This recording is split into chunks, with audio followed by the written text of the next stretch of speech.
ভাই একটা মেলায় ঘুরতে যাবো বলে প্ল্যান করেছি। গার্লফ্রেন্ডকে ফোন করেছি, বললাম যে মেলায় যাবে। আমার গার্লফ্রেন্ড জিজ্ঞেস করছে কিসে করে নিয়ে যাবে। আমি বাইকে করে নিয়ে যাব। ভাই, তার নাকি বাইকেও বমি হয়। আরে, আমি শুনেছি বাসে উঠলে বমি হয়,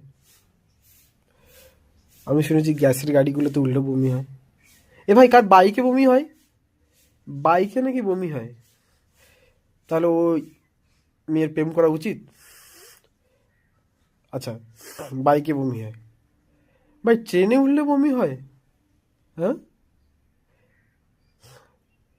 ট্রেনে উঠলে বিয়ে হয়? তার মানে ওর বিয়ের সময় ও বরের গাড়িতে যাবে কি করে? বমি করতে করতে যাবে? কি বলবো ভাই, আমাকে কি বললো জানো? বলছে টোটো ভাড়া করতে, টোটোয় নাকি বমি হয় না। টোটো করে যাবে 10 কিলোমিটার রাস্তায় ঘুরতে।